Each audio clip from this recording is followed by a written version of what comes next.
জান, তুমি কি খেয়াল করেছো সমুদ্রের পানি কত সুন্দর, থই থই করছে, আর কি বাতাস!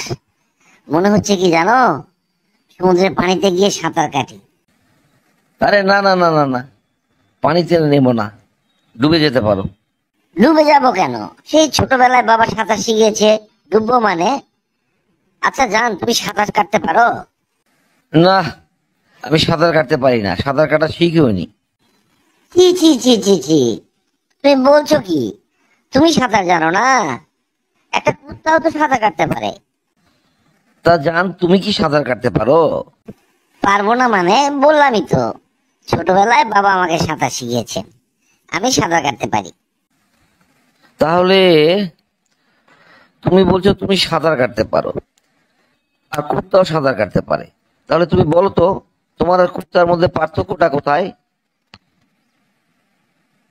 তোকে বারবার বললাম ভালো করে লেখাপড়া কর, এবারও তুই ফেল করলি। না বাবা, আমি বুঝতে পারি নাই যে পরীক্ষা এতটা খারাপ হবে আর আমি ফেল করব। পরীক্ষার আগে এত করে বললাম ভালো করে লেখাপড়া কর, ভালো করে লেখাপড়া কর, এমন কথাও তোকে বলেছি। যা, তুই পরীক্ষায় পাশ করলে তোকে একটা সাইকেল কিনে দেবো, তবুও তুই ফেল করলি। করিস কি বলতো?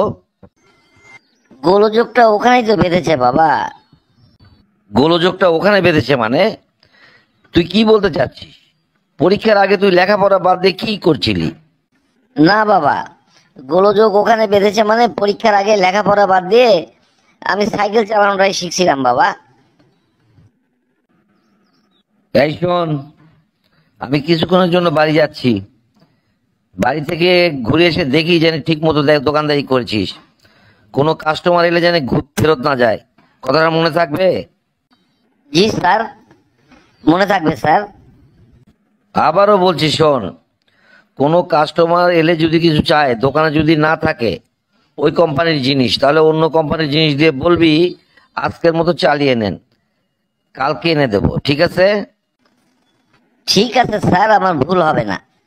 কোনো কাস্টমার এলে আমি বলবো আজকের মনে এটা দিয়েই চালিয়ে নেন, কালকে আপনার কোম্পানির জিনিস আমি এনে দেবো।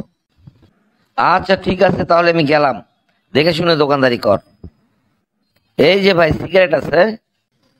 সিগারেট আছে স্যার, কি সিগারেট দেবো? দিন তো, এক প্যাকেট ব্যানসন সিগারেট দিন। ব্যানসন সিগারেট নাই স্যার, মায়াবিরি আছে।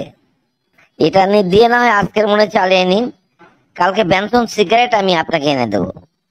যত সব ফাউল লোকজন, ব্যানসন সিগারেট নাই বললেই পারতেন, ব্যানসন নাই। আচ্ছা ইয়ে আছে, একটা টয়লেট পেপার দেন তো। টয়লেট পেপার তো নেই স্যার, 30 কাগজ আছে। 30 কাগজ আছে মানে? না স্যার, বলছি ওটা দিয়ে আজকে চালিয়ে নিন স্যার, কালকে টয়লেট পেপার এনে দেবো। কি হয়েছে? সকাল থেকে তুমি আলমারিটা ঘাঁটতেই আছো, আমার কাপড় চোপড় তো উলট পালট করে সব নষ্ট করে দিলে। কি করছো তুমি বলো তো? না মানে আমি আমাদের বিয়ের কাবিন নামাটা খুঁজছিলাম। কাবিন নামা খুঁজছিলে মানে? কাবিন নামাতে কি করবে? ওটা তো আমি লুকিয়ে রেখেছি। না, ওটার একটু দরকার ছিল তো, তাই খুঁজছিলাম, পাচ্ছিলাম না, এই জন্য তোমার কাপড় চোপড় উলট পালট করেছি। আমাকে বললেই তো পারতে, আমি কাবিন নামাটা তোমাকে দেখাতাম। তা কাবিন নামাতে তুমি কি করবে? না তেমন কিছুই না, মেয়াদ উত্তীর্ণের তারিখটা ওখানে দেওয়া আছে নাকি তা একটু দেখতাম। Good morning sir. Good morning, good morning. আচ্ছা শিশির, তুই বলতো গ্রামার কাকে বলে? এটা তো একেবারে সিম্পল কোশ্চেন স্যার। তোর সিম্পল কোশ্চেনটারই উত্তর দে তো বাবা। স্যার, যারা গ্রামে থাকে তাদেরকে গ্রামার বলে স্যার, আর বাংলাদেশের গ্রামে যারা থাকে তাদেরকে বাংলা গ্রামার, এবং বিদেশের গ্রামে যারা থাকে তাদেরকে ইংলিশ গ্রামার বলে স্যার।